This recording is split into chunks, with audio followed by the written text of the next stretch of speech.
ala alihi wa ashabihi ajma'in. Amma ba'd. Qala Allah Ta'ala fi kitabil karim. A'udzu billahi minasy syaithanir rajim. Ya ayyuhalladzina amanu taqullaha haqqa tuqatih wa la tamutunna illa wa antum muslimun. Al-ayah. Yang terhormat Bapak Dr. Haji Oman Fathur Rahman SWMA dari Majelis Tarjih Pimpinan Pusat Muhammadiyah, yang kami hormati Majelis Tabligh, Majelis Tarjih dan Tajdid Laizismu, dan dari MPI Kabupaten Kendal, daerah Kendal, yang kami hormati Bapak dan Ibu saudara sekalian, pimpinan cabang, pimpinan Urtum, ranting, dan amal usaha, semua warga Muhammadiyah yang mengikuti acara ini. Mudah-mudahan Allah memberikan satu keberkahan dan rahmat kepada kita sekalian. Bapak Ibu yang kami hormati, inisiatif dari daerah Kendal untuk menyelenggarakan kegiatan Targhib Ramadan tahun 1422 Hijriah ini adalah dalam rangka untuk mempertegas sikap tentang putusan yang telah diambil oleh pimpinan Pusat Muhammadiyah yang didahului dengan Munas Majelis Tarjih dan Tajdid yang ke-31 yang dilaksanakan bulan November-Desember di Universitas Muhammadiyah Gresik dan telah ditanfid oleh pimpinan Pusat Muhammadiyah. Dan sejak itu, sejak ditanfid, maka berlaku tentang masalah kaitan dengan pelaksanaan waktu subuh yang mundur 8 menit. Sebagaimana kita ikuti bersama bahwa kaitan dengan munculnya subuh mundur 8 menit itu bukan peristiwa yang sekonyong-konyong, yang tiba-tiba, tetapi sudah didahului dengan proses untuk penelitian oleh para ahli hisab yang diprakarsai oleh Majelis Tarjih dan Tajdid Pimpinan Pusat Muhammadiyah yang disemaikan di Universitas Muhammadiyah di antaranya yang kami ketahui Universitas Muhammadiyah Sumatera Utara, Universitas Ahmad Dahlan, Universitas Muhammadiyah Gresik, dan sudah tentu Universitas Muhammadiyah yang lain melalui observatorium, dan dipahami bahwa waktu subuh yang terjadi di negara kita, di Indonesia itu, menurut para peneliti itu terjadi minus 20 derajat. Yang semula bahwa di Indonesia imsakyah menurut hisab itu minus 18 derajat. Oleh karenanya dengan berubahnya dari minus 18 derajat menjadi minus 20 derajat, itu mundur waktunya 8 menit. Untuk Kendal, yang subuhnya hari ini pukul 4:26 berubah menjadi 4:34. Nah, walaupun itu sudah diumumkan secara luas, tetapi sebagaimana disampaikan oleh Bapak Jumali tadi sebagai Ketua Majelis Tabligh Daerah, ternyata masih disikapi beragam. Maka Targhib Ramadan kali ini mengambil tema ada apa dengan subuh sungguh amat sangat tepat. Karena memberikan pembelajaran yang berarti bagi warga Muhammadiyah, bukan sekedar kemudian menerima instruksi, tetapi juga mengerti tentang masalah ilmu kaitan dengan itu.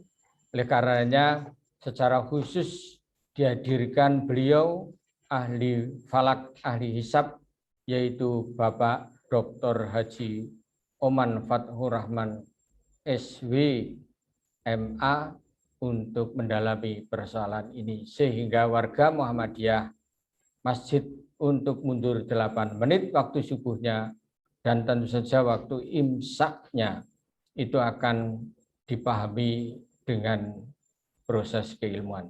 Oleh karena itu kami dari pimpinan daerah Muhammadiyah sangat menghargai dan mengapresiasi apa yang dilakukan oleh Majelis Tabligh berkolaborasi dengan Majelis Tarjih dan Lazismu serta MPI. Prakarsa ini merupakan sesuatu yang berharga. Pimpinan daerah juga mengharapkan ini diikuti siaran ini oleh seluruh warga Muhammadiyah, baik yang berhimpun di amal usaha, di cabang, ranting, lembaga, ortum, dan lain-lain, sehingga punya keseragaman pemikiran kaitan dengan ini. Oleh karenanya, kami atas nama pimpinan daerah Muhammadiyah Kendal menyampaikan penghargaan dan terima kasih yang sebesar-besarnya.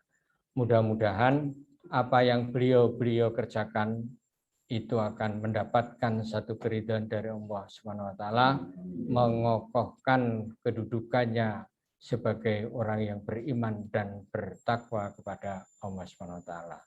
Demikian kurang lebihnya, mohon maaf. Wabillahi taufiq wal hidayah. Wassalamualaikum warahmatullahi wabarakatuh. Oleh karenanya, monggo kegiatan Targhib Ramadan 1422 Hijriah dengan mengambil tema ada apa dengan subuh, kita buka secara resmi dengan melafadzkan Bismillahirrahmanirrahim. Sekian, Assalamualaikum warahmatullahi wabarakatuh. Waalaikumsalam warahmatullahi wabarakatuh.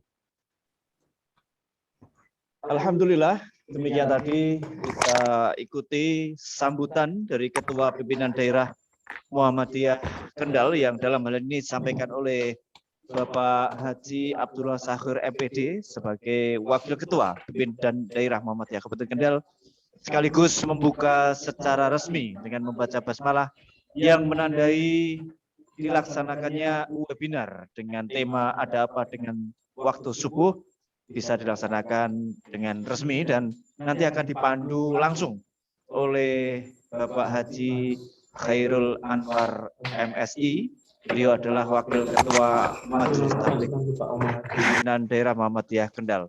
Ibu, Bapak, hadirin yang dimuliakan oleh Allah Subhanahu wa taala, demikian tadi rangkaian seremonial pembukaan telah kita ikuti bersama dan perlu kami sampaikan sekali lagi bahwa kegiatan ini terlaksana atas kolaborasi dari Majelis Tabligh, kemudian Majelis Tarjih dan Tajdid, kemudian Majelis Pustaka dan Informasi, dan juga Lazismu Kabupaten Kendal. Dan sebelum waktu sepenuhnya kami aturkan kepada Bapak Khairul Anwar MSI, di mana webinar akan dimulai dengan dipandu oleh beliau, kami akan mengundurkan diri dan kita tutup dengan Al-Haqqu mir Rabbik fala takunanna minal mumtarin. Assalamualaikum warahmatullahi wabarakatuh. Untuk selanjutnya kepada Ustadz Khairul Anwar, silakan.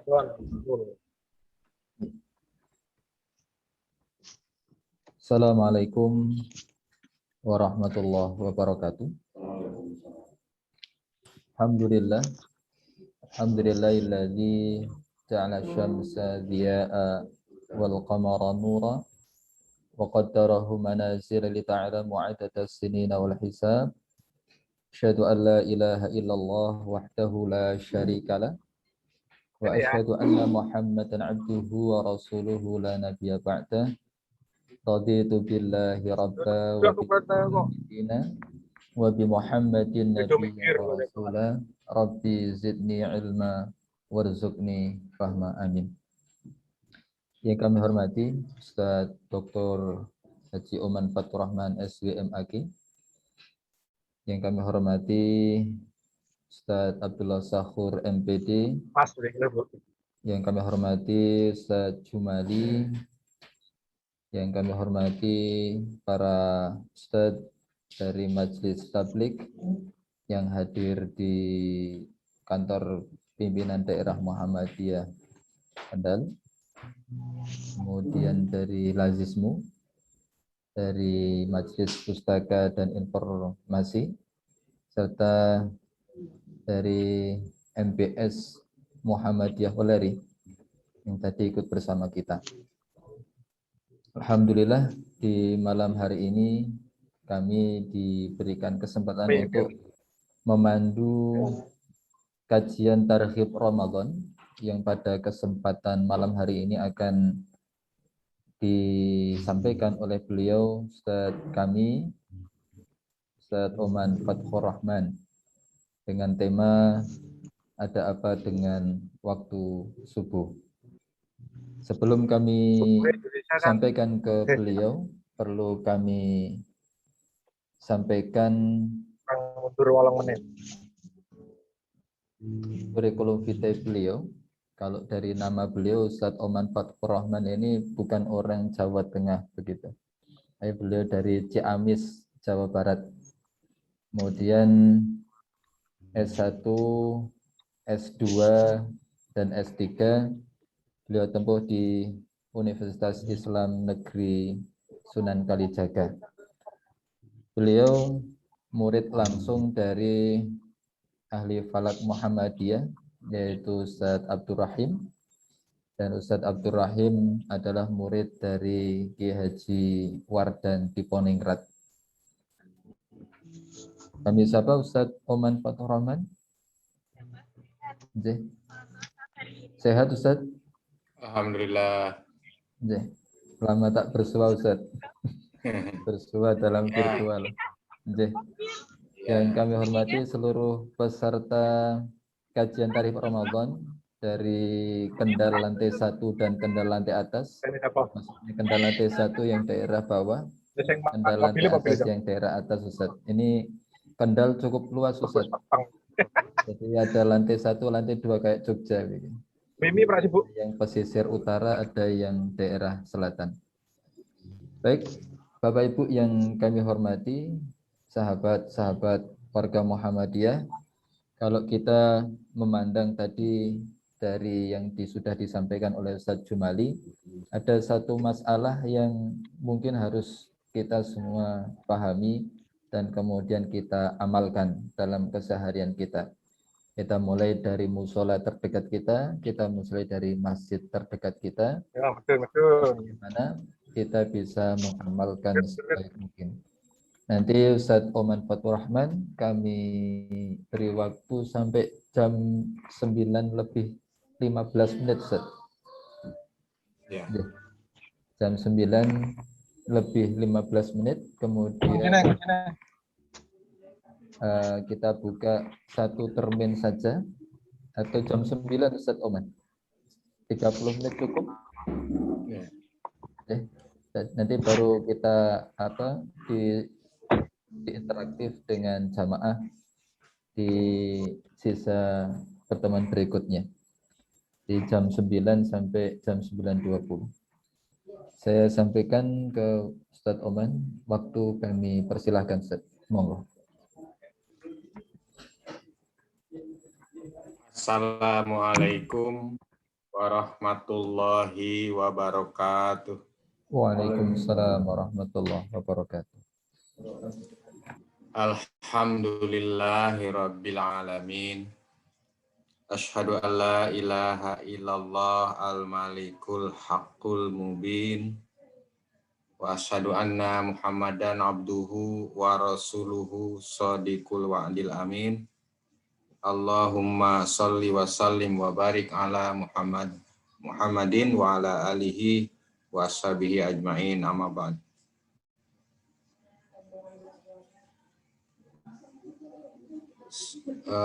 Sebelumnya suara saya dapat didengar dengan baik ya? Jelas, jelas. Ya, baik.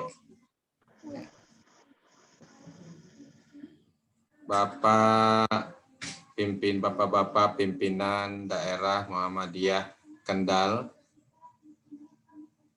yang kami hormati, Bapak-bapak pimpinan majelis, lembaga, ortom khususnya majelis tabligh, majelis tarjih dan tajdid, majelis pustaka dan informasi, serta lajismu,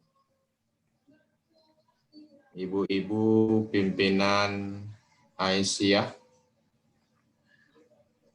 daerah Kendal, daerah Muhammadiyah Kendal ya.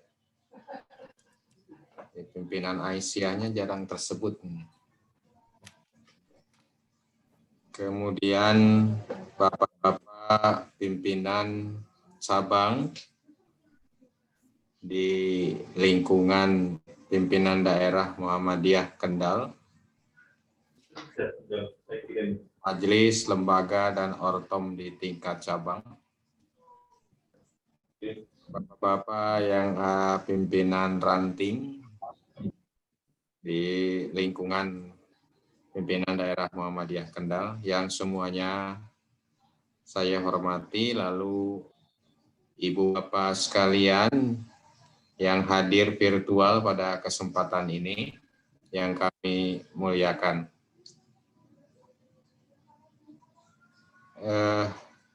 Sudah berkembang di tengah masyarakat, khususnya di lingkungan warga Muhammadiyah,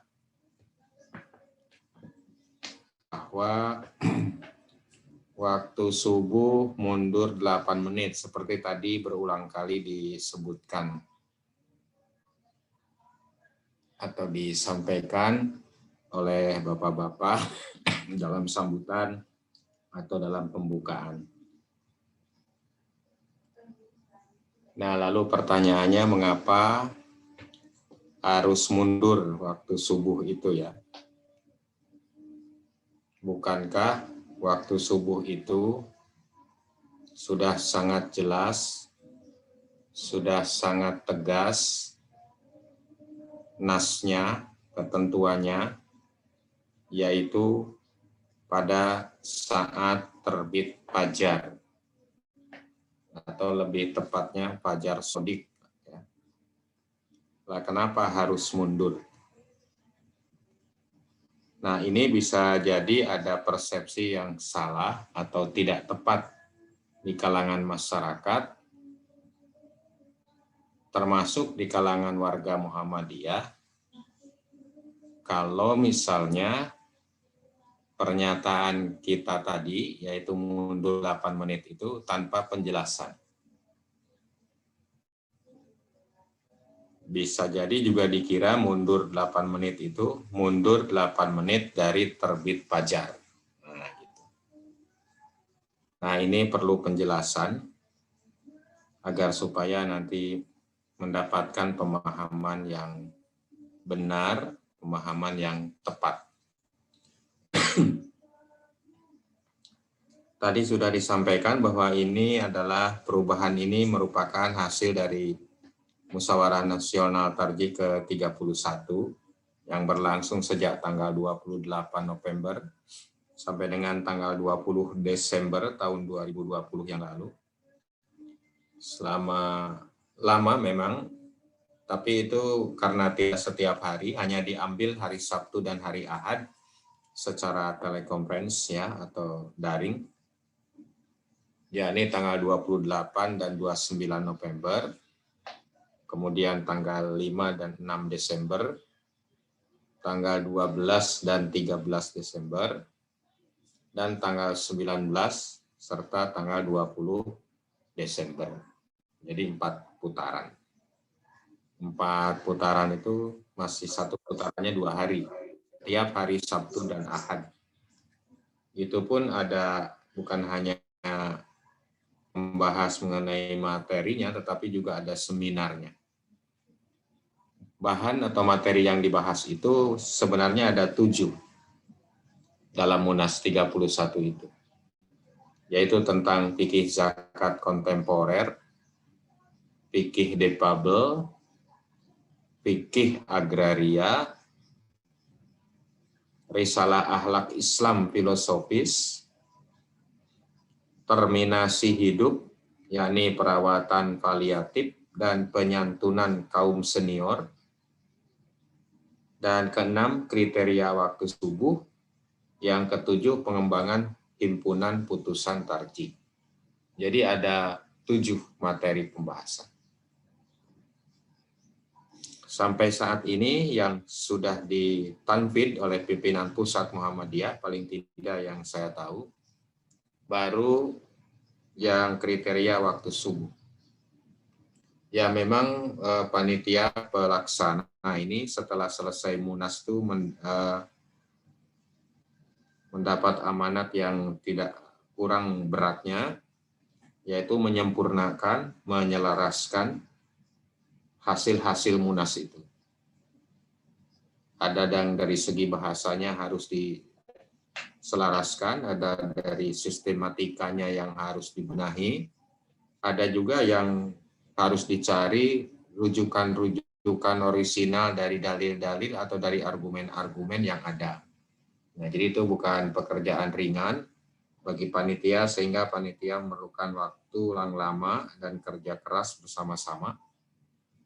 Nah, namun karena kriteria waktu subuh ini sangat mendesak untuk digunakan di masyarakat, khususnya warga Muhammadiyah, maka didahulukan tanfidnya dan didahulukan diselesaikan pembahasannya di tingkat panitia, tim kecil, dan seterusnya sampai pembahasannya di pimpinan pusat Muhammadiyah.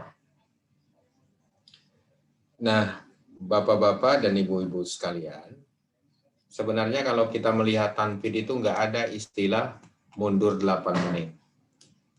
Nah, kita sekarang coba kita lihat ya. Mohon maaf, saya akan share tanfidnya.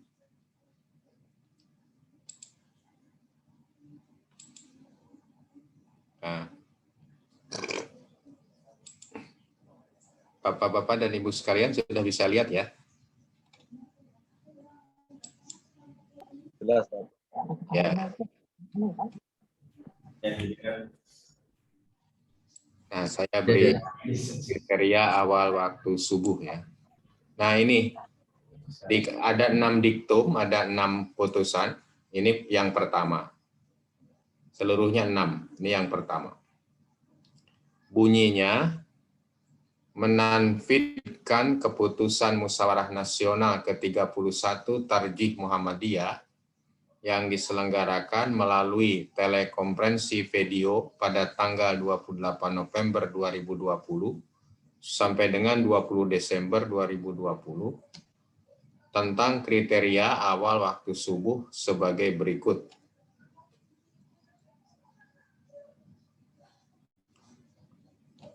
A. Mengubah ketinggian matahari awal waktu subuh minus 20 derajat yang selama ini berlaku dan sebagaimana tercantum dalam Himpunan Putusan Tarjih Jilid 3. Itu yang warnanya biru ya, Jilid 3. Warnanya biru, kemudian tebal. Hampir 3 kali lipat yang Jilid 1 tebalnya.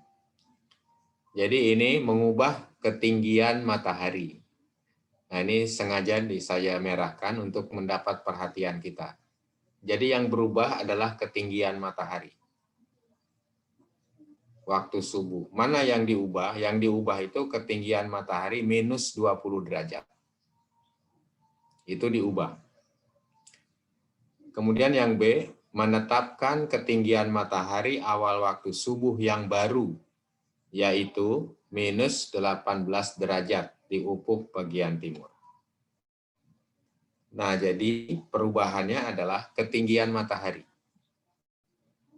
Dari min 20 derajat menjadi min 18 derajat.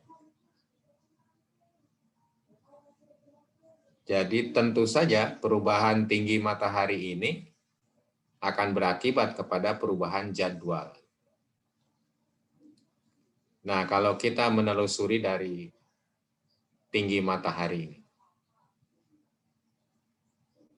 perubahannya adalah perubahan kepada jadwal. Jadi yang mundur 8 menit tadi itu adalah jadwalnya. Yang jadwalnya mundur. Yang hari ini kalau pakai min 20 derajat misalnya untuk Kendal itu jam 4 lebih 26.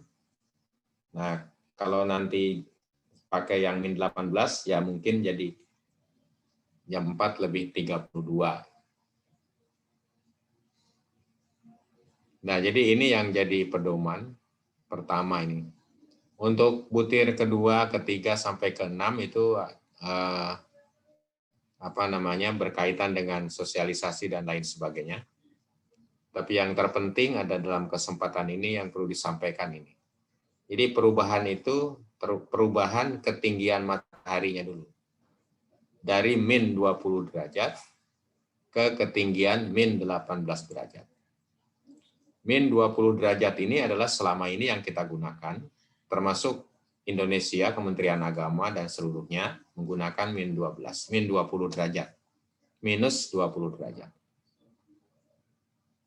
Negara-negara yang ikut dalam MABIMS, yakni Brunei Darussalam, Indonesia, Malaysia, dan Singapura, menggunakan minus 20 derajat. Tapi negara-negara lain hampir tidak ada yang menggunakan minus 20 derajat itu. Adanya paling minus 19,5, minus 19 derajat, minus 18, 18,5, bahkan ada juga yang menggunakan minus 15 derajat. Jadi yang minus 20 ini itu paling dini ya, paling awal. Namun Malaysia sudah mengubah dari minus 20 ke minus 18 derajat. Kalau tidak salah sudah setahun yang lalu ya. Nah, jadi di sini letak perubahannya. Nah, nanti kita akan lihat mengapa tinggi mataharinya berubah. Ya, itu kan gitu. Yang nanti perubahan tinggi matahari berkonsekuensi kepada perubahan jadwal. Itu mengapa. Gitu. Nah, namun kita lihat dulu kaidah umum dari terbit waktu sholat subuh. Dalam Al-Quran ditegaskan mengenai waktu sholat subuh. Dalam surat Al-Isra ayat 78. Aqimis sholata liduluki syamsi ila ghosaqil laili wa Qur'an al-fajri inna Qur'an al-fajri kana mashuda. Ini menegaskan bahwa waktu sholat subuh yaitu Quran al-fajri, ini namanya saja Quran al-fajri di sini. Berarti sholat subuh itu ketika terbit fajar. Itu sudah sangat jelas. Yaitu tunaikanlah sholat sejak tergelincir matahari hingga gelap malam, dan tunaikan pula sholat fajar, yaitu sholat subuh. Sholat subuh ya. Sesungguhnya sholat fajar itu disaksikan oleh para malaikat. Nah, jadi ini dalil. Ini sudah sangat tegas. Jadi awal waktu sholat subuh ketika terbit fajar itu ta'budiyah, tidak boleh diubah lagi, tidak boleh di tafsir lain, kecuali ya terbit fajar itu sendiri. Kemudian kita lihat dalam hadis, ada banyak hadis ya tentang sholat subuh, tentang sholat pada umumnya, tapi kita ambil salah satunya saja. Yaitu hadis dari Ibnu Amr Abdullah bin Amr ya. Anna Rasulullah sallallahu alaihi wasallam qala waktu duhri idza jalati syamsu ina kana dilur rajuli katulihi malam yahduril asyru wa waktu salatil asri malam tashfarus syamsu wa waktu salatul maghribi malam yagibis syafaqu wa waktu salatus isya'i ila nisfilail al-awsat wa waktu salatus subhi min tulu'il fajri malam tatlungi syamsu. Nah, ini yang saya merahkan. Waktu sholat subuh itu dari terbit fajar, min tulu'il fajar. Terbit fajar, malam tatlungi syamsu hingga sebelum terbit matahari. Jadi sudah jelas juga ini. Dalam hadis sudah sangat jelas. Awal waktu sholat subuh ketika terbit fajar. Itu tidak boleh diubah. Nah, sekarang apa yang dimaksud dengan fajar? Itu kalau secara bahasa, istilah fajar itu banyak artinya ya. Tapi dari sekian banyak arti ini, yang paling dekat adalah dalam arti memancar atau menyembur ya. Seperti apa namanya ada dalam ayat Al-Quran itu.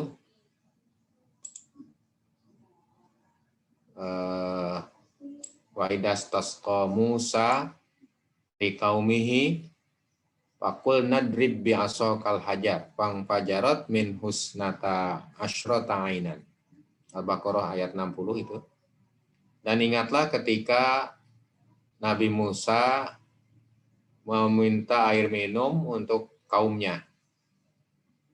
Maka kami Allah berkata atau berfirman, pukulkanlah tongkatmu pada batu itu. Maka memancarlah dari batu itu 12 mata air. Atau 12 semburan pangpajarat memancar, menyembur dari batu itu. 12 mata air. Kalau secara bahasa itu. Dan nanti kita harus lacak. Sebenarnya apa terbit fajar itu apa? Nah, kita cermati beberapa keterangan dari hadis Rasulullah SAW. Ada hadis-hadis Rasulullah SAW yang bisa kita cermati. Ini pertama dari Rabi'ah bin Yazid. Saya mendengar Abdurrahman bin Ais, sahabat Rasulullah SAW, berkata, Al-Fajru Fajroni. Fajar itu ada dua macam. Fa'amal mustatilu fis samai fala yamna'unnas sahura wala tahillu fihi salata. Wa idza tarada qad harama ta'amu fasalli salatal ghadah.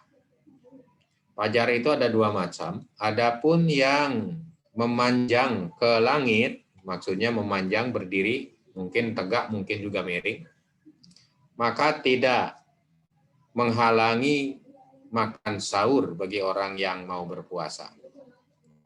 Dan tidak boleh pada waktu itu melaksanakan sholat subuh. Ini artinya masih boleh sahur dan belum boleh sholat subuh. Jadi belum masuk waktu sholat subuh dan belum masuk waktu puasa. Tetapi apabila mendatar, apabila fajarnya yang mendatar atau melebar, maka diharamkan sholat, diharamkan makan.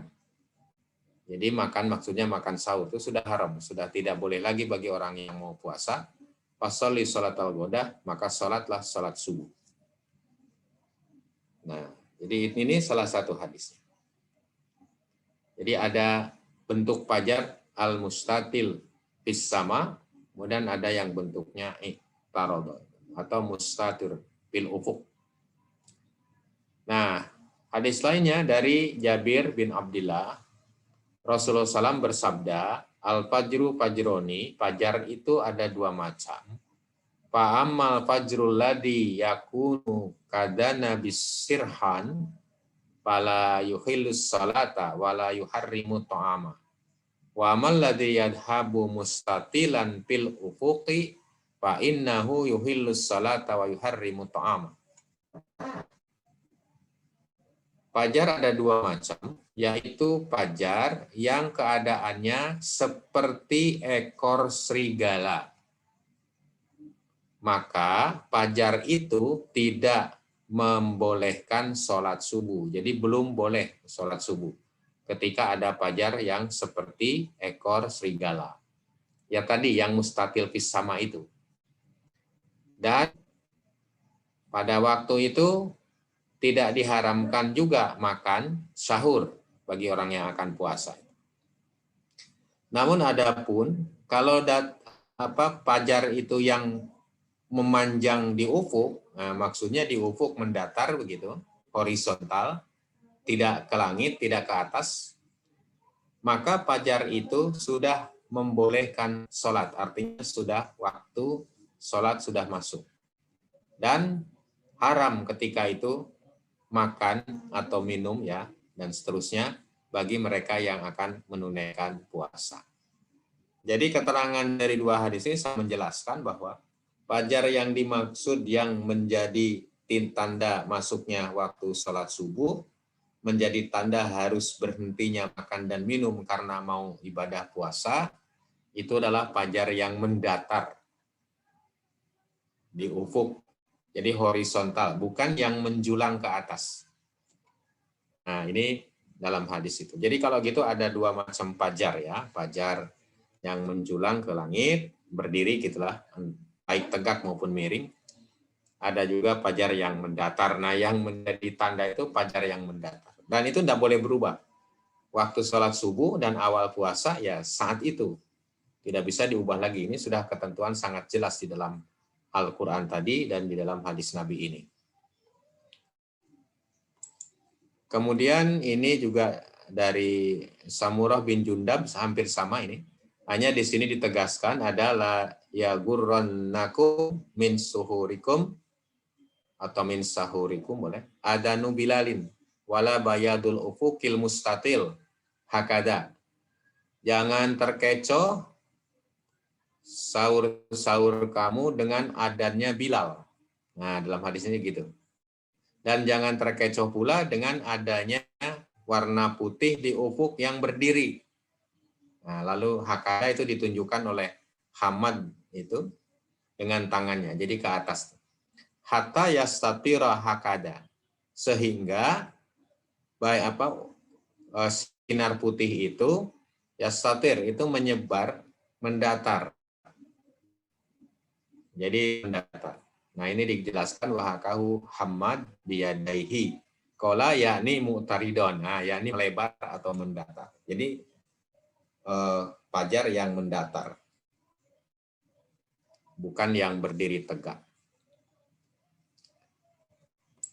Nah dari situ maka para ahli fikih, para ulama membuat dua kategori fajar.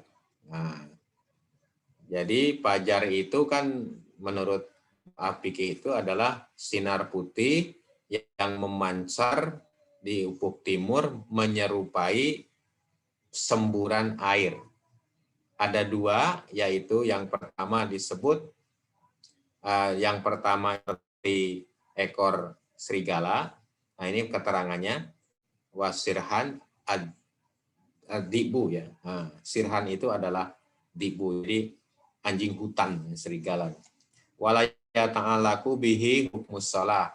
Nah, dengan fajar yang ini, yakni yang seperti ekor serigala itu tidak ada kaitannya dengan hukum sholat. Tidak ada kaitannya juga dengan puasa. Dan fajar yang seperti itu dinamakan fajar kadhib. Nah, ini fajar kadhib. Wasani lalu yang kedua, ya diberi nama fajar sodik. Nah, dalam hal ini atau fajar sodik ini itu terkait dengan keharaman makan bagi orang yang mau puasa dan kewajiban sholat bagi orang yang sholat. Nah, jadi fajar sodik namanya yang mendatar tadi itu yang menjadi tanda awal waktu sholat subuh, menjadi tanda awal puasa. Bukan fajar kadhib. Kaitannya dengan tadi ada adzan Bilal ya. Jadi kalau menurut keterangan hadis itu berarti adzan Bilal itu ya ketika atau bahkan sebelum fajar kadib gitu. Jadi itu yang disebut adzan awal. Kemudian kalau adzan subuhnya biasanya dikumandangkan oleh Umi Maktum ya, oleh Umi Maktum. Nah itu pada saat fajar shadiq, terbit fajar shadiq. Nah itu keterangannya di dalam kitab Bahrul Raih juga kita bisa dapatkan itu. Jadi yang fajar kadib itu mustatil ya, berdiri memanjang, yang muncul seperti ekor serigala kemudian menghilang. Nah, jadi menurut keterangan ini kalau fajar kadib itu setelah kelihatan begitu, nah lama-lama menghilang. Lama-lama menghilang, gelap lagi gitu. Adapun fajar shadiq itu mustatir huwallazi yantashiru dau'uhu fil ufuq. Nah, ini menyebar sinarnya itu di atas cakrawala, di atas ufuk, datar gitu. Nah, wahya atrafus sama. Jadi itu di cakrawala, di ujung langit. Kalau kita melihat di pantai itu nampak seperti langit bertemu dengan permukaan air laut. Nah, itu seperti itu. Nah, jadi ini memang mendeteksi fajar tidak mudah ya, itu susah. Nah, jadi kalau misalnya kita lihat ya sekedar gambaran aja. Nah, ini ada gambar ini. Nah, ini fajar kadib begini, ke atas ini. Lalu fajar shadiq, nah ini mendatar. Jadi yang fajar kadib ini ke atas tadi mustatil fis sama. Nah, kalau yang ini tadi mu'taridon, mendatar ini ya, melebar samping di ufuk sebelah timur. Nah, jadi ini misalnya ini yang kadib ini kadang-kadang seperti ini ke atas, lalu ini yang shadiq ke samping. Ada beberapa contoh. Nah, ini yang fajar shadiq ini. Ya, jadi itu fajar itu. Nah, ini mengenai awal waktu sholat subuh terbit fajar sudah tidak bisa diganggu gugat lagi. Itu sudah demikian ketentuannya ya, sudah demikian ketentuannya. Dan kita dapat simpulkan ya dari tadi itu, dari hadis-hadis tadi itu, bahwa terbit fajar itu berlaku untuk dua hal, yaitu untuk memulai sholat subuh atau masuk waktu sholat subuh, dan mulai masuk puasa. Nah, maka terbit fajar ini harus betul-betul menjadi perhatian ya, karena persoalannya nanti kita mundur atau maju itu ada resiko ya. Resikonya misalnya katakanlah kalau terbit fajar misalnya jam 4 begitu, kita bulatkan aja jam 4, lalu kita mundur sholat subuh jam 4:10. Nah, itu sholat subuhnya sah, karena sudah masuk waktu. Tapi kalau untuk puasa, lalu kita mundur 10 menit tadi, ya, fajarnya jam 4, kita baru berhenti makan minum, mulai persis puasa, menahan diri dari yang membatalkan puasa, jam 4:10. Nah, maka puasanya yang batal. Sekarang bagaimana kalau maju? Misalnya terbit fajarnya jam 4 gitu. Lalu kita sholat subuh jam 4 kurang 10 menit. Mulai puasa kita jam 4 kurang 10 menit. Puasanya sah. Tapi sholat subuhnya yang tidak sah. Nah, jadi di sini berhati-hati betul mengenai terbit fajar ini. Dan bukan hanya itu ya, terbit fajar itu juga merupakan batas akhir dari wukuf di Arafah. Padahal haji itu al-hajju Arafah. Haji itu sahnya ya, ibadah haji wukuf di Arafah. Dan wukuf di Arafah itu berakhir waktunya, ada hadis Nabi menyatakan yaumul jam'i itu pada hari pulang ke Muzdalifah ya, itu kalau dilakukan itu sebelum terbit fajar sah hajinya, wukufnya sah. Tapi kalau lewat terbit fajar sudah nggak bisa lagi. Sudah tidak sah itu. Terus ada lagi kita cermati, ada hadis Nabi mengatakan bahwa terbit fajar itu sebagai akhir sholat witir. Nah, sholat witir itu ya berakhir pada saat terbit fajar. Jadi memang betapa pentingnya tentang fajar ini dikaitkan dengan peribadatan-peribadatan tadi. Ya sesungguhnya orang sekarang mulai memperhatikan bukan hanya terbit fajar, tetapi juga hilangnya syafaq, hilangnya mega merah di ufuk sebelah barat setelah matahari terbenam. Karena ada beberapa temuan misalnya, ini untuk sholat isya. Sholat isya itu kan ketika mega merah menghilang. Nah, ada temuan dari beberapa teman kita juga, atau dari beberapa penelitian itu, bahwa jadwal waktu sholat isya kita itu terlalu mundur. Katanya gitu. Kenapa? Karena sebelum masuk jadwal waktu sholat isya itu, mega merahnya sudah hilang. Berarti sudah masuk waktu isya. Sebelum jadwalnya. Sebelum jadwal itu masuk, sebenarnya waktu isya sudah masuk. Tapi ini enggak masalah. Karena jadwal yang terlambat. Artinya kalau kita sholat sesuai dengan jadwal itu, ya sah sholat isyanya. Gitu. Walaupun tidak di awal waktu persis. Gitu. Jadi ini tidak berakibat fatal. Tapi kalau fajar tadi itu berakibat fatal. Nah, maka menjadi penting gitu. Nah, akan halnya persoalan ini, maka kemudian ada pertanyaan begini. Sebenarnya fajar itu apa sih kalau kita cermati? Kalau secara astronomi, fajar itu ini. Jadi fajar itu situasi pagi hari di mana malam yang gelap sudah tersingkap dengan adanya, nah ini, dengan adanya apa? Berkas sinar matahari yang dipantulkan oleh partikel atmosfer bumi yang membentang secara horizontal di ufuk bagian timur. Jadi apa artinya? Artinya fajar itu adalah fenomena matahari. Fajar itu fenomena matahari. Bahkan seluruh waktu sholat itu mengacu kepada fenomena matahari. Kita perhatikan saja. Zuhur liduluki syams, ketika tergelincir matahari. Jelas itu fenomena matahari. Asar, hina dilukuli syai' mislahu, atau hina dilukuli syai'in mislaihi. Ketika bayang-bayang satu kali panjang bendanya, atau ketika bayang-bayang dua kali panjang bendanya. Bayang-bayang apa itu? Bayang-bayang akibat dari sinar matahari. Jadi itu fenomena matahari. Maghrib itu ketika terbenam matahari. Nah, itu juga fenomena matahari jelas. Isya ketika mega merah menghilang, itu fenomena matahari. Termasuk subuh ketika terbit fajar, itu fenomena matahari. Jadi semua waktu sholat ini mengacu kepada keadaan matahari atau fenomena matahari. Maka pertanyaannya adalah, di mana posisi matahari ketika terbit fajar? Nah, itu pertanyaannya. Di mana sih posisi matahari ketika terbit fajar itu?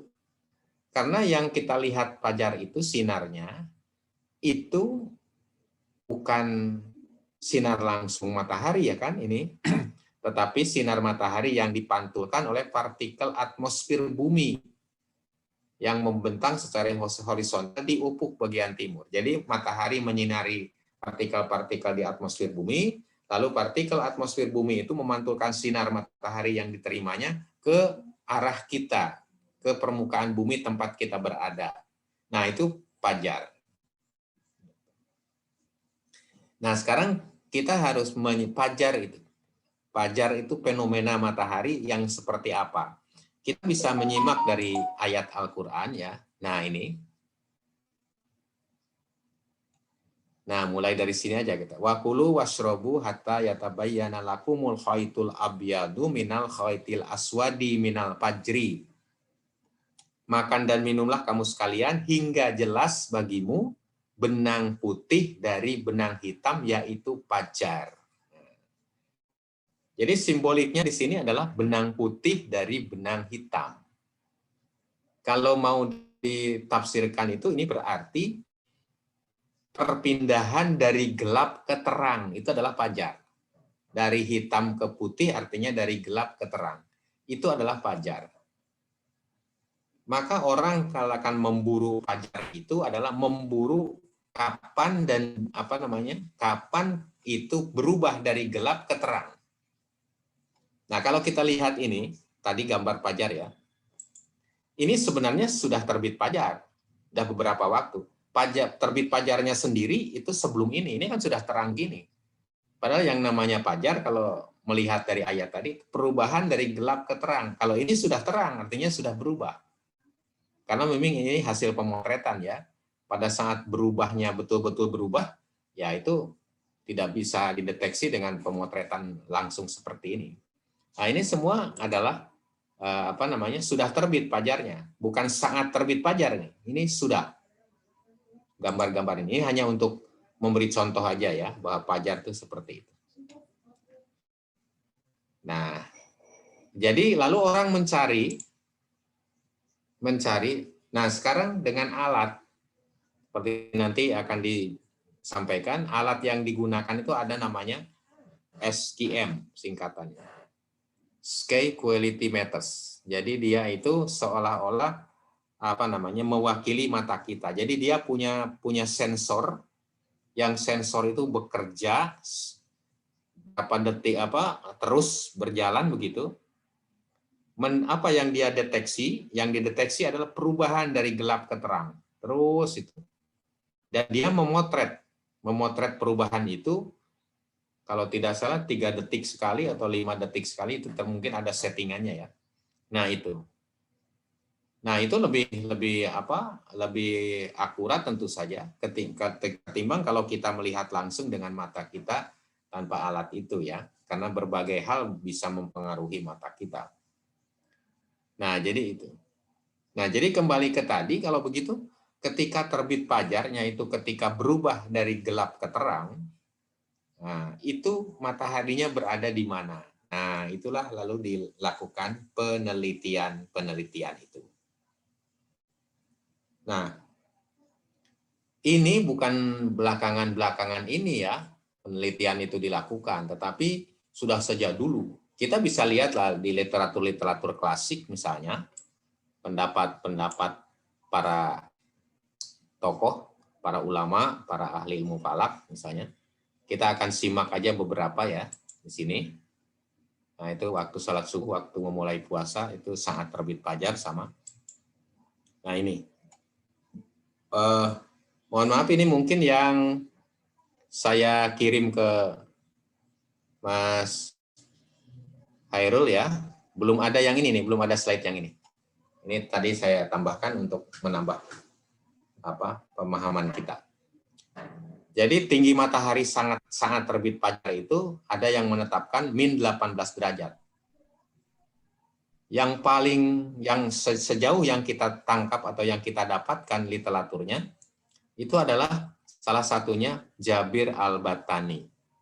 Dia wafat tahun 217 Hijriah, bertepatan dengan tahun 929 Masehi. 400 tahun yang lalu ya. Sekarang sudah 1100 tahun yang lalu. Ya, kurang lebih. Dalam bukunya namanya Jiz Al-Battani. Nah, dia menyatakan bahwa terbit fajar itu ketika matahari minus 18 derajat. Yang lain juga begitu. Ada Kushar Al-Jili. Ini wafat tahun 961 Masehi. Ada Abdurrahman As-Suki, wafat 986 Masehi. Ada Abu Raihan Al-Biruni, ini yang populer juga, tahun 1048 dia wafat. Az-Zarqoli, tahun 1100 dia wafat. Nasiruddin At-Tusi, tahun 1273 dia wafat. Muayyid ad-Din Al-Urd, itu tahun 1266 dia wafat. Al-Qadi Jadah, itu juga wafat tahun 1436 Masehi. Lalu yang di Indonesia ini,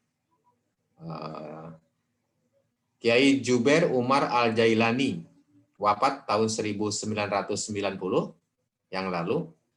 Nama bukunya Al-Hulasah Al-Wafiyah. Al-Hulasatul Wafiyah.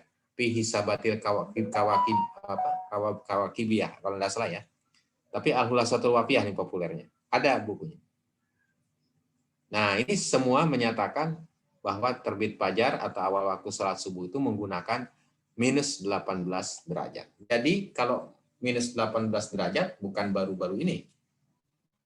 Nah, ini dari sini, dari Al-Batani dulu sudah minus 18 derajat. Lalu ada juga yang minus 19 derajat, ada. Misalnya Ibnu Syatir, wafat tahun 1375 Masehi. Jamaluddin Al-Mardini, wafat 1403 Masehi. Izzuddin Al-Wafai, wafat 1474. Ahmad Zaini Dahlan ini, wafat 1886.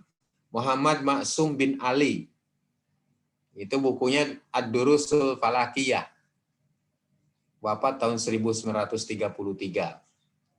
Kemudian Kiai Wardan Diponingrat itu, mantan ketua Majelis Tarjih ya, wafat tahun 1991.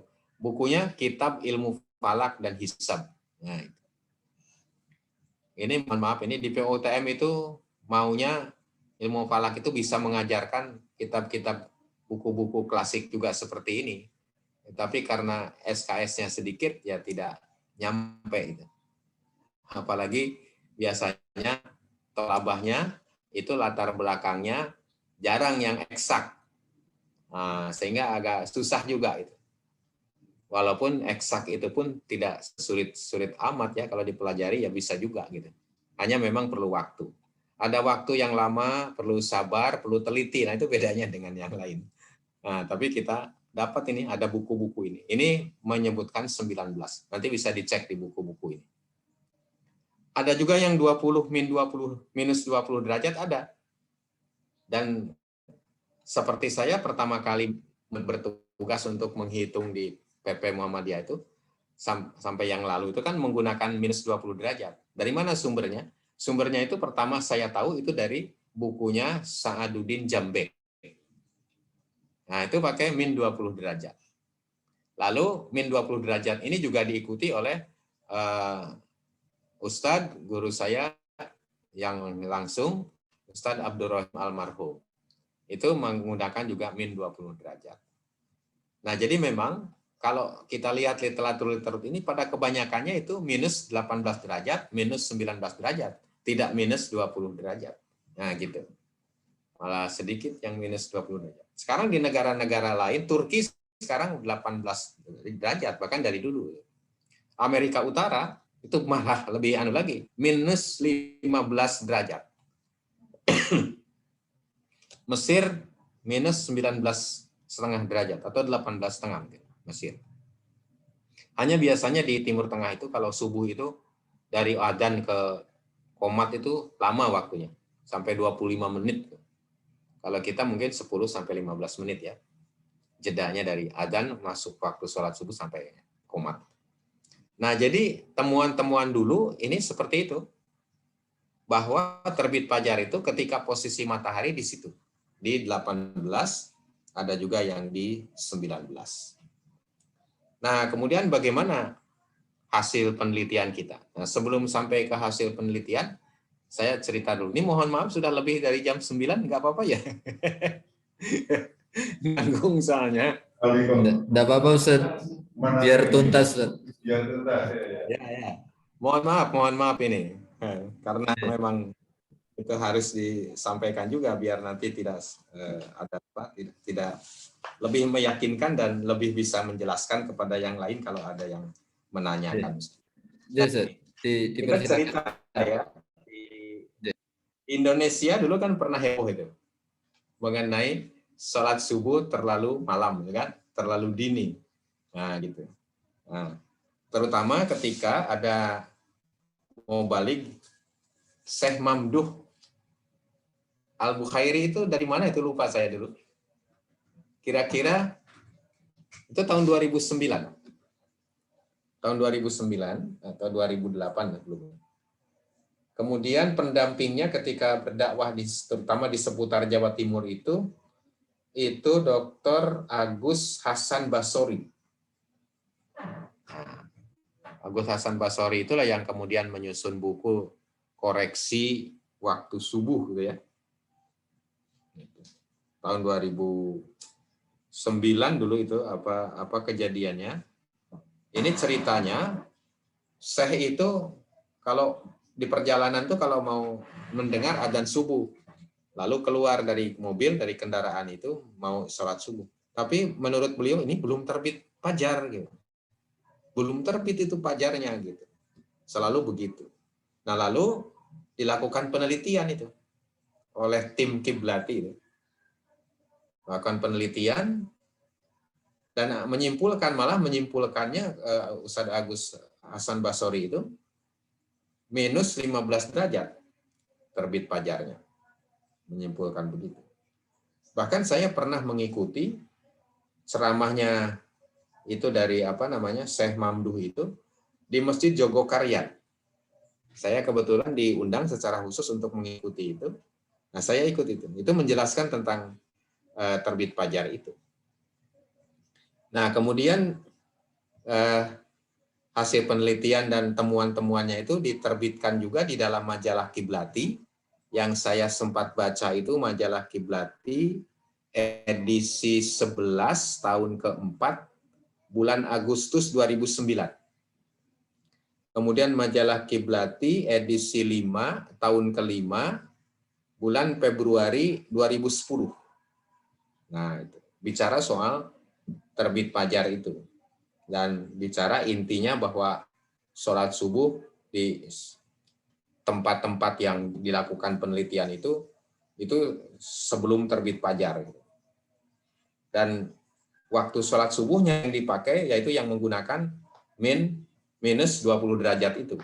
Yang menggunakan minus 20 derajat. Nah, lalu menjadi lumayan heboh di masyarakat itu.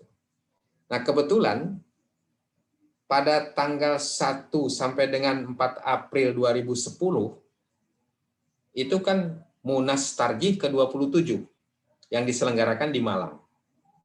Dan salah satu tema pembahasannya adalah mengenai pedoman hisab Muhammadiyah. Pedoman hisab Muhammadiyah itu pada intinya ada 4 pokok bahasan dalam pedoman hisab Muhammadiyah itu. 1 arah kiblat, 2 waktu sholat, 3 awal bulan Komariah, dan 4 gerhana. Baik gerhana bulan maupun gerhana matahari. Nah, ketika pembahasan waktu sholat itu, karena waktu sholat di pedoman hisab Muhammadiyah itu kan masih menggunakan, subuhnya masih menggunakan tinggi matahari minus 20 derajat.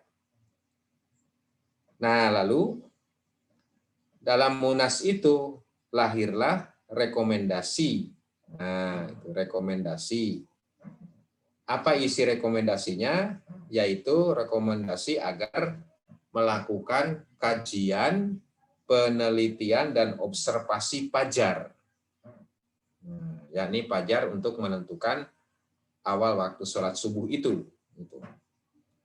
Nah, kemudian atas dasar rekomendasi itu, Majelis Tarjih dan Tajdid Pimpinan Pusat Muhammadiyah mengamanatkan kepada 3 lembaga untuk melakukan kajian. Tadi sudah disinggung. 3 lembaga itu, pertama Observatorium Ilmu Falak, OIF, di Universitas Muhammadiyah Sumatera Utara. Lalu yang kedua, Pusat Studi Astronomi, Astron, yang ada di Universitas Ahmad Dahlan, Yogyakarta.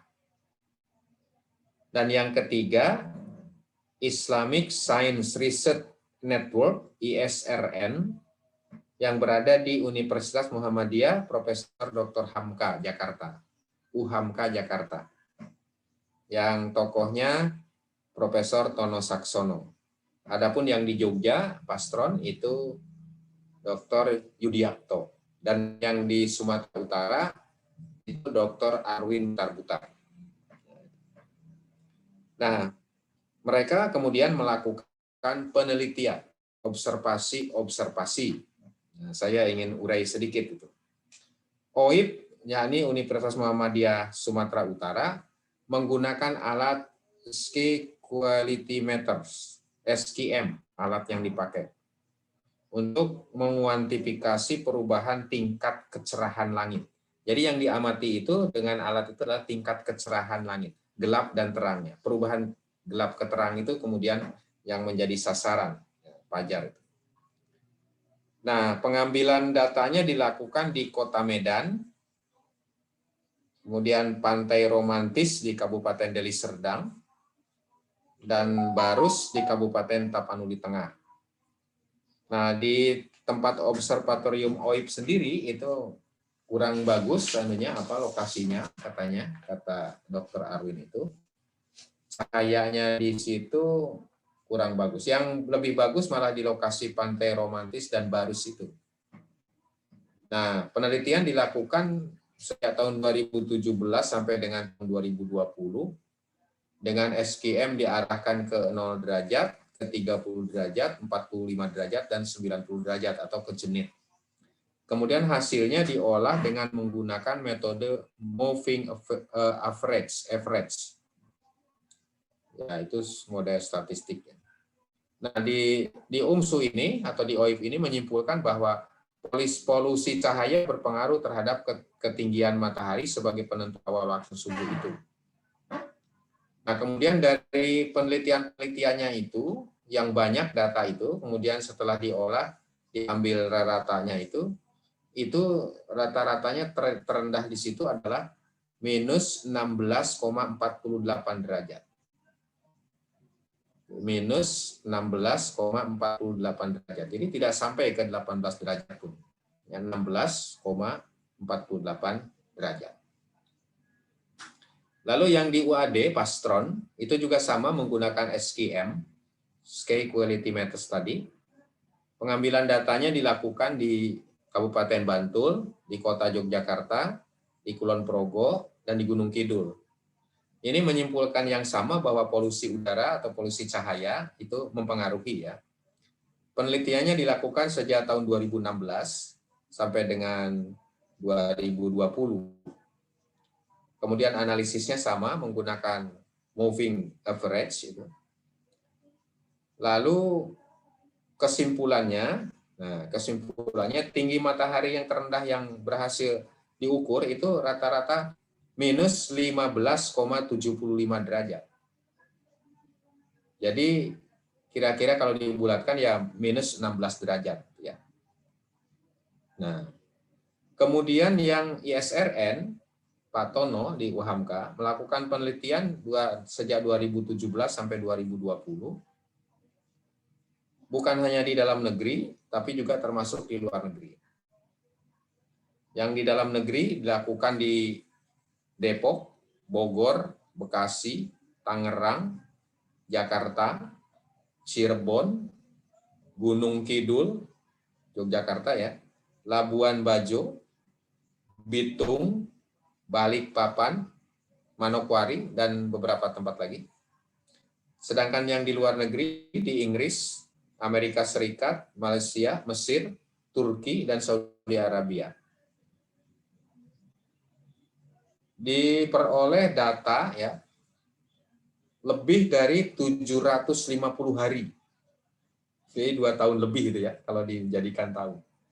Jadi kan setiap hari melakukan observasi begitu penelitian, itu datanya yang terkumpul lebih dari 750 hari yang dilakukan oleh ISRN. Ini memang luar biasa tuh ya. Nah, kemudian hasilnya berkisar ada palingan itu minus 18,4. Minus 18,4. Sampai kepada minus 7 derajat. Hasilnya itu. Jadi variasi. Tapi yang terendah atau terpagi atau termalam, atau apa namanya, itu minus 18,4 derajat. Nah, itulah penelitian 3 lembaga telah dilakukan.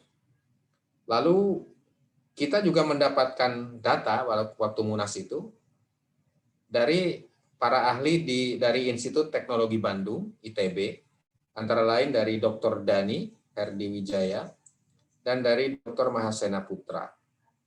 Yang intinya memang rata-rata menunjukkan pada atau mengarah pada minus 18 derajat. Selain itu kita juga mendapatkan masukan dan data dari perorangan, antara lain dari pakar Sugeng Riyadi di Solo, Assalam, pesantren Assalam, lalu Bahrul Ulum Jawa Timur, dan saudara Adi Damanhuri. Kemudian di samping itu kita mendapatkan data juga atau mengacu data juga dari hasil riset yang berjudul Re-Evaluation of the Sun's Altitude for Determination Beginning of the Fajar Prayer Time in Malaysia oleh Muhammad Jabri Jainuddin. Yang itu juga menyimpulkan bahwa subuh itu ketika atau terbit fajar itu ketika matahari minus 18 derajat. Nah, dari situlah kemudian diskusi-diskusi begitu panjang dan alot ya, itu di Munas itu, dan kemudian mengambil minus 18 derajat. Karena dalam penelitian tadi pun tidak ada yang menunjukkan minus 20 derajat. Nah, ini juga sebenarnya ya di Turki, Inggris, Perancis, Nigeria, Malaysia ya sudah minus 18 derajat. Nah, begitulah langkah-langkahnya.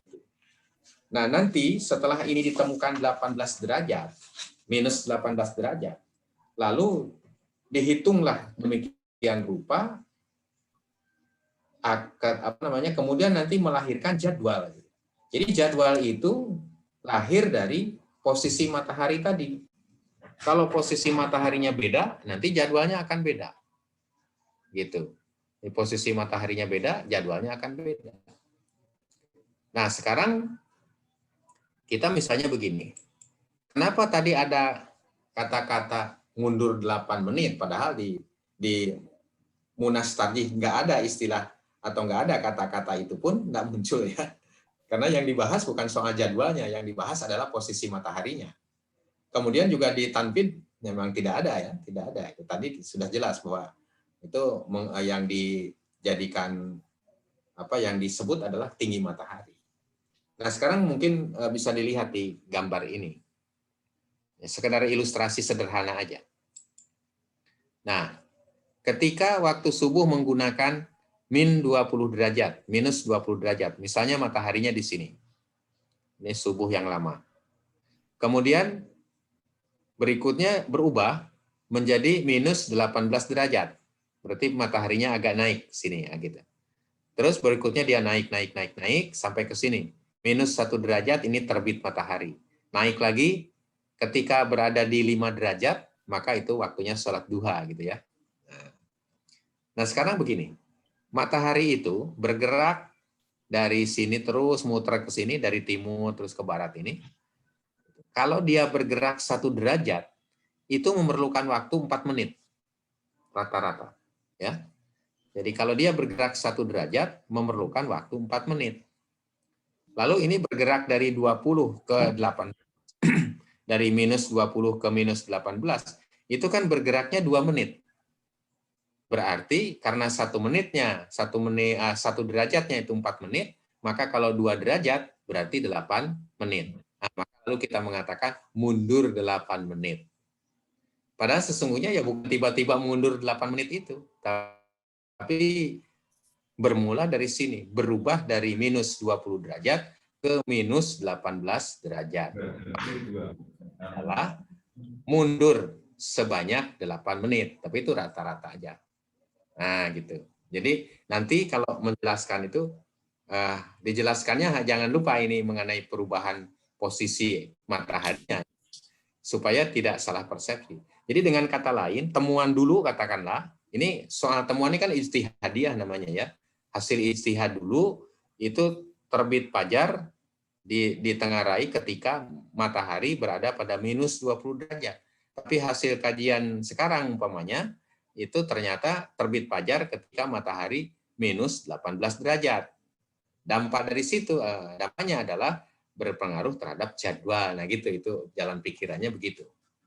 Jadi terbit fajarnya yang posisi matahari ketika terbit fajar itu yang berubah sesuai dengan hasil penelitian, bukan hanya penelitian terakhir ini, tapi tadi sudah saya singgung, ya sudah saya sebut sejak abad ke-10 Masehi itu sudah banyak yang atau sudah ada yang menyebutkan minus 18 derajat. Nah, kemudian kalau kita implementasikan ini di dalam jadwal, saya mencoba membuat jadwal. Nah, ini untuk Kendal, untuk Ramadan, tapi ini 3 hari sekali ya, tidak setiap hari, hanya untuk memudahkan saja, karena kalau setiap hari terlalu panjang. Nah, kalau kita menggunakan yang min 20 derajat, seperti tadi Bapak menyinggung, kalau subuh itu jam 4:26 untuk hari ini. Tapi untuk tanggal 13 nanti, 13 April awal puasa, itu kalau pakai minus 20 derajat, itu jam 4:25. Sedangkan kalau pakai minus 18, itu jam 4:33. Nah, gitu. Nah, jadi bedanya memang 8 menit. Gitu kan? Bedanya 8 menit. Lalu berikutnya, nah ini geser lagi, tapi tetap bedanya 8 menit. Nah, hanya di sini, ini bedanya 9 menit ini. Ini 4:23, ini 4:32. Kan bedanya 9 menit ini.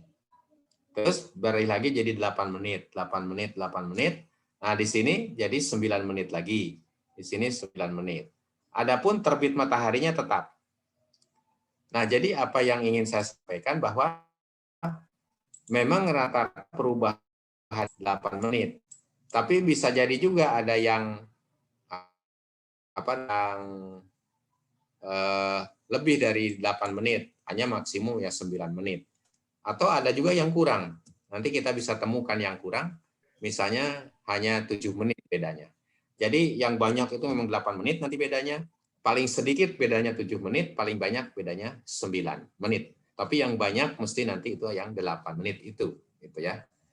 Nah, maka yang akurat, kalau ingin akurat, bukan hanya menambah 8, menambah 9 atau menambah 7 menit, tapi harus menghitung ulang sesuai dengan tinggi matahari subuh minus 18 derajat.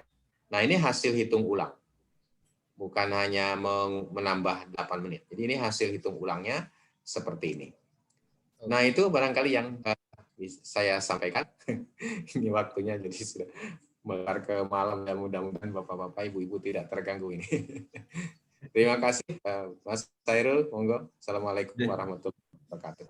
Waalaikumsalam warahmatullahi wabarakatuh. Terima kasih Ustadz Oman Fatur Rahman sudah menjelaskan secara detail, menarik, dan kita semakin jelas untuk menjelaskan nanti ke jamaah kenapa harus mundur 8 menit, bukan pada hitungan menit, tapi ada perubahan kebijakan terkait dengan terbitnya fajar shadiq tadi.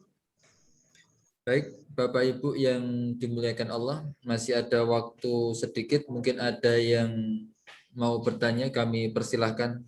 Nih, kami Pak Ustadz. Monggo. Dari mana? Disampaikan Pak Antono nama. dari PDM. Monggo Pak Jantono. Sekedar memohon menampilkan ulang gambar pergerakan matahari tadi yang dari 20 ke 18. Mau saya ambil foto screenshotnya biar gambarnya cekal. Oh, di screenshot. Ya, bisa, mau saya tunjukin. Ya, ini. Ya, saya turun. Atau nanti materi saya share ya. pun. Sudah saya ambil. Sip. Oh, oke. Terima kasih. Monggo Bapak Ibu, saudara-saudari, ada yang mau. Assalamualaikum warahmatullahi wabarakatuh. Monggo. Waalaikumsalam. Dari Pak Budi dari SD Muhammadiyah Pluit mau bertanya ini. Monggo. Bagaimana kita mensikapinya, terutama dari akhir sahur, di mana di tempat yang sekeliling kita kan banyak masjid yang mengumandangkan azan 8 menit lebih awal dari kita. Demikian, Pak. Okay. Ini langsung ditanggapi saja, karena waktu sudah mulai habis. Monggo Ustadz Oman untuk bisa memberikan tanggapannya. Nuhun. Oke, baik Ustadz. Saya ingin jelaskan agak agak melebar juga nih, supaya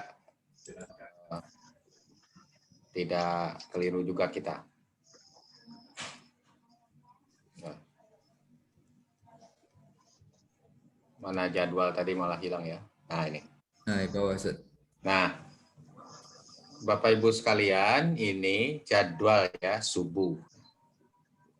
Jam 4:33, yang lain Iya. 5 ya. Sudah beda 8 menit. Nah, sekarang kita bicara soal jadwal ini. Ketika kita menghitung jadwal, ini 4:33. Sebenarnya, Bapak Ibu sekalian, kita menghitung itu pada satu tempat tertentu, satu titik tertentu. Jadi kalau menghitung Kendal itu, Kendal kan wilayah. Utaranya mulai mana, selatannya mulai mana, baratnya mana, timurnya mana. Padahal kalau kita ngitung itu hanya untuk satu titik. Catatannya. Satu titik. Yang disebut dengan koordinat. Biasanya kita tentukan lintangnya berapa, bujurnya berapa. Nah, gitu. Lalu yang kedua, yang perlu catatan lagi. Bahwa hasil perhitungan ini tidak seperti ini, tidak persis. Jadi kalau kita menghitung, termasuk menghitung terbit fajar tadi dengan menggunakan minus 18 derajat maupun menggunakan minus 20 derajat, itu hasilnya itu ada jamnya, ada menitnya, ada detiknya. Bahkan ada detik, angka-angka detik di belakang koma. Gitu kan? Nah, gitu. Nah, ini dua hal ini perlu mendapat perhatian kita. Lalu, hitungan yang ada detiknya itu tidak mungkin kita pakai langsung dalam jadwal. Menit saja sudah agak susah kita lihatnya, apalagi sampai detik. Mengamatinya atau mencermatinya di jam. Maka kemudian dihilangkanlah detiknya itu dengan cara menambahkan namanya ikhtiyat. 1 sampai dengan 2 menit. Dengan catatan detiknya itu harus membulatkan menjadi 60 detik supaya jadi 1 menit. 1 menit kan 60 detik. Nah, misalnya begini Pak, ini hitungan yang hasilnya jam 4:33 menit, itu tadinya jam 4:31 menit, kemudian 15 detik, kalau tidak salah gitu. Tadinya begitu. Jadi terbit fajar aslinya adalah jam 4:31 menit 15 detik. Lihat 1 menit 45 detik. 4:33. Jadi dipersingkat. Artinya jam 4:33 ini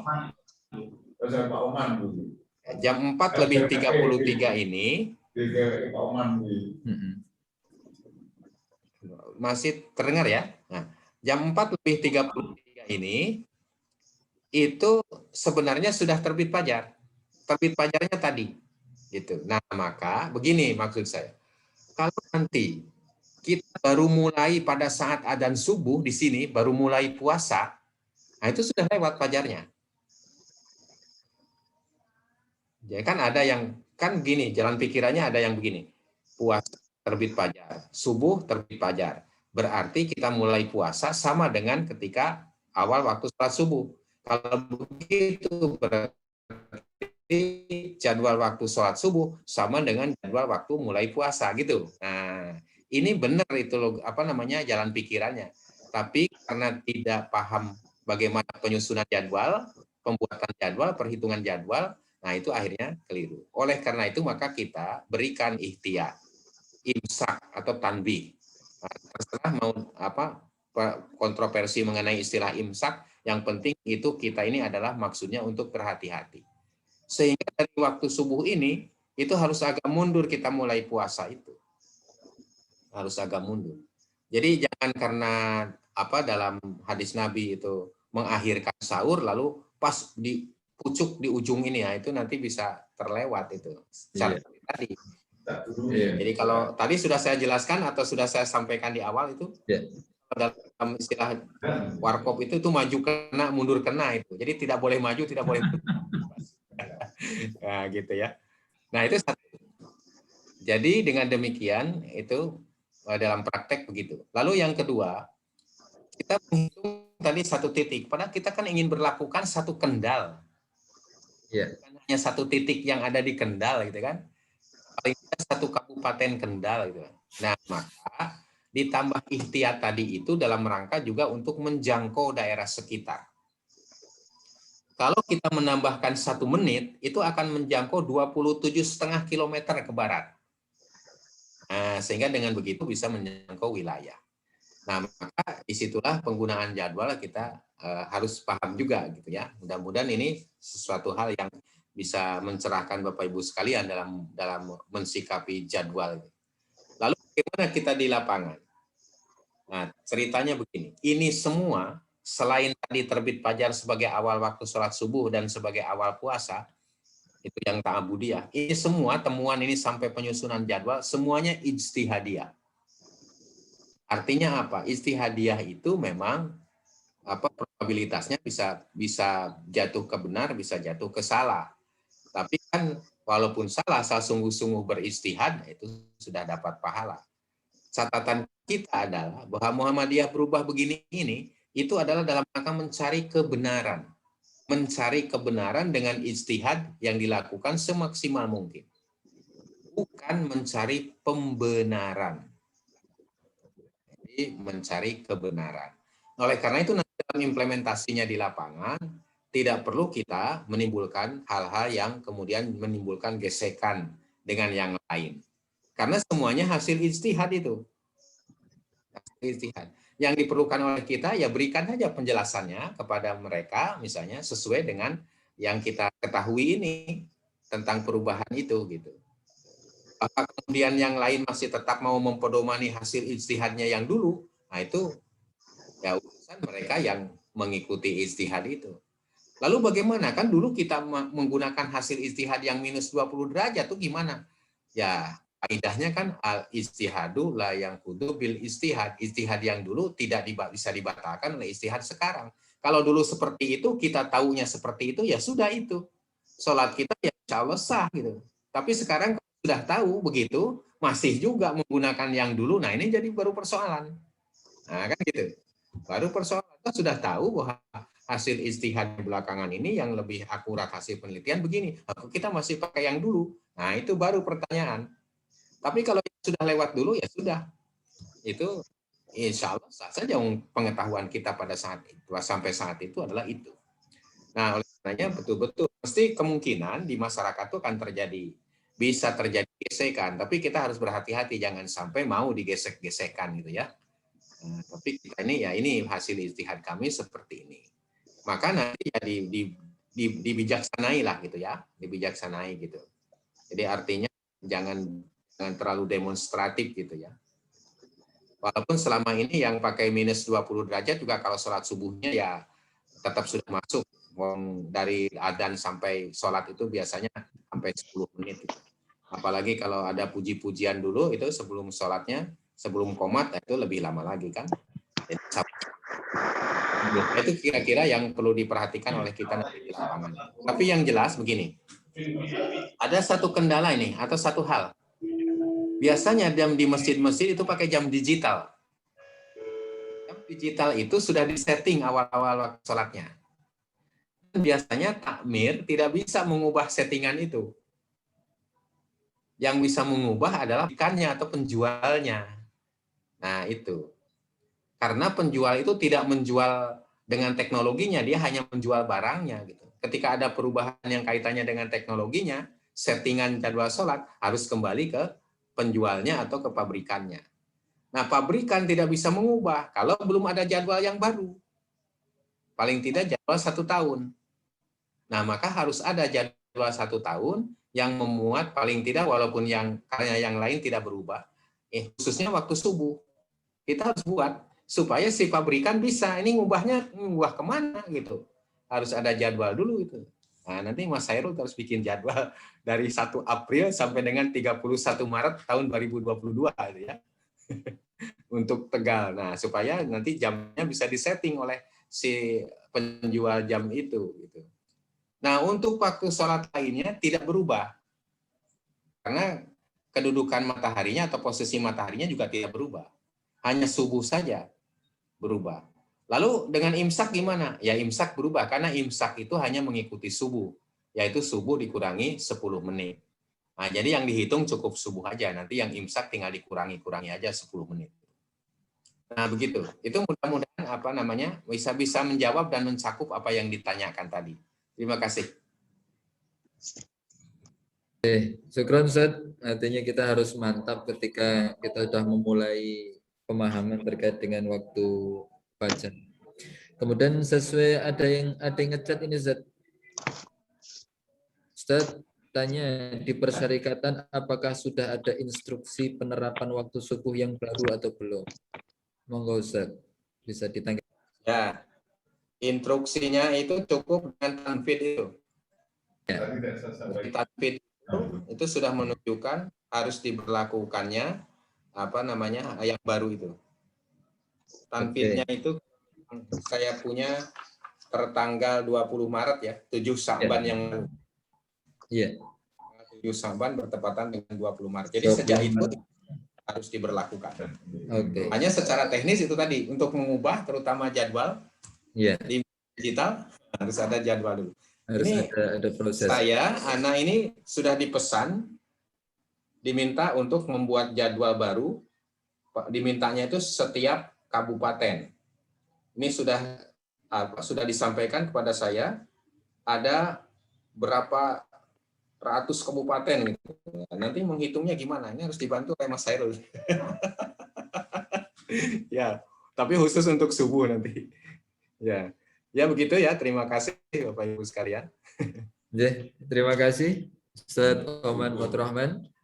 Mungkin untuk Bapak Ibu karena waktunya juga tinggal 5 menit ini waktu yang sudah kita booking dari Majelis Zumara. Mungkin yang terakhir ada yang mau bertanya Bapak Ibu? Terakhir kepada Ustaz Oman Fathurrahman, kami persilakan. Tanya, Tat. Monggo. Dari mana? Nama siapa? Dari mana Bapak?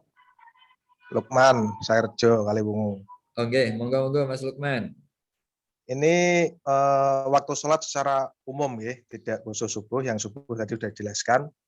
Kalau ada jadwal waktu abadi itu Ustaz, itu apakah masih bisa dipedomeni sampai sekarang gitu kan?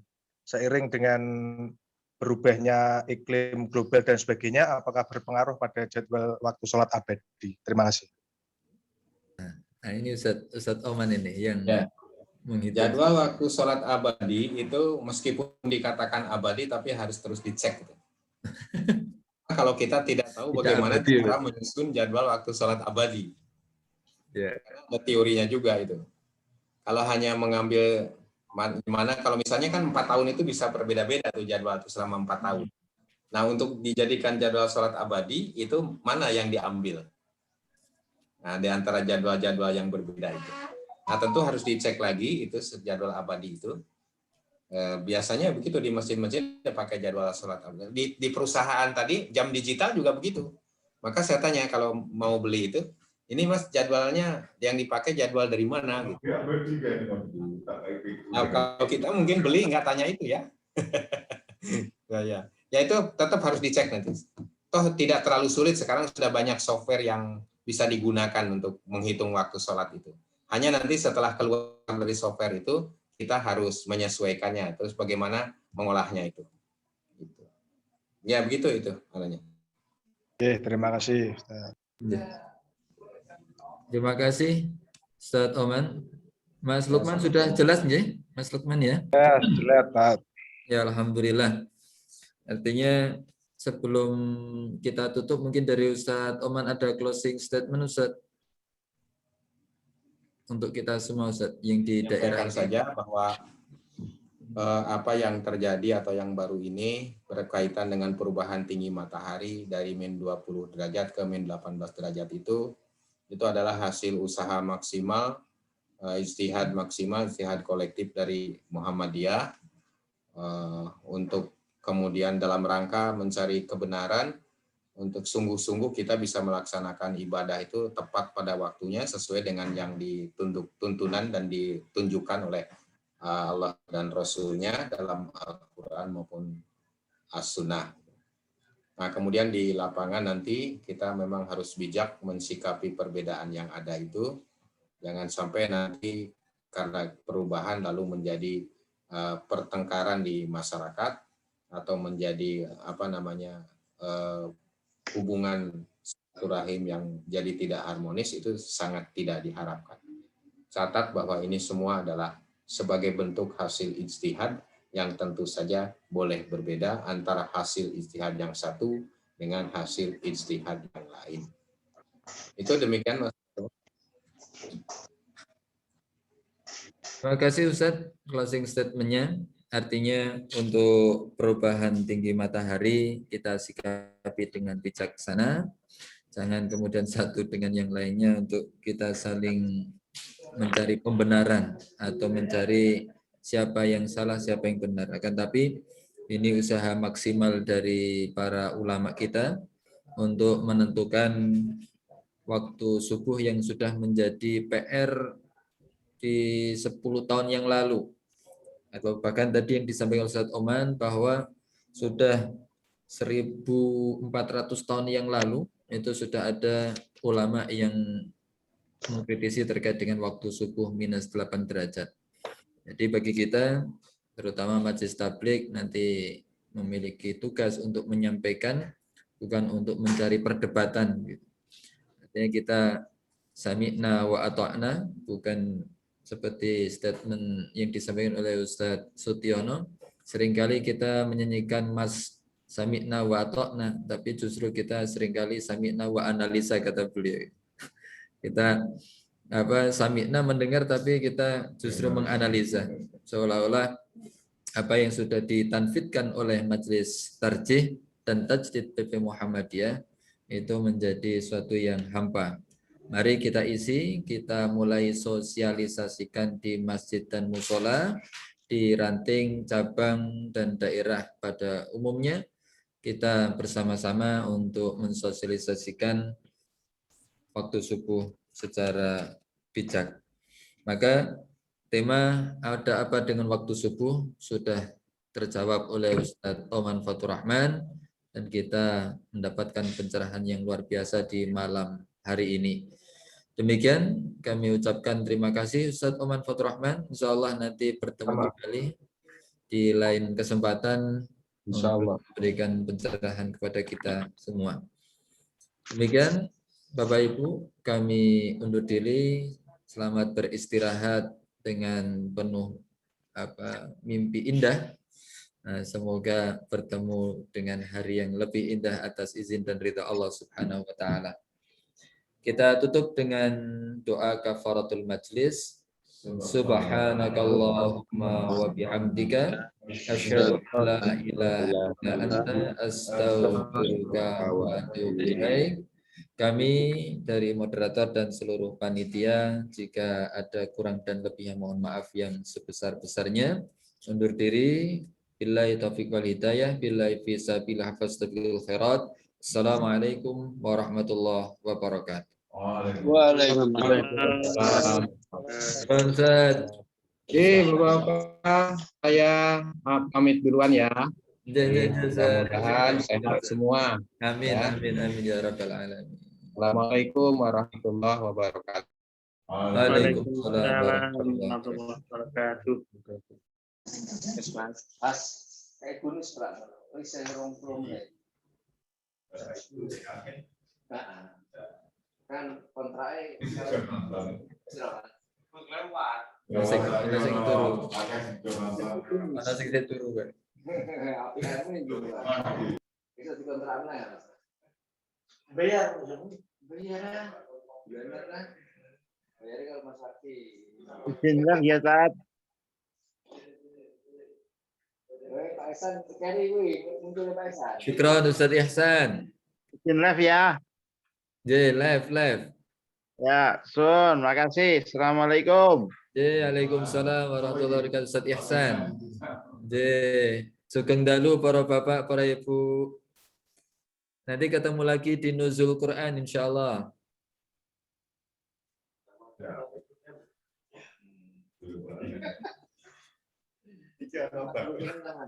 Orang lah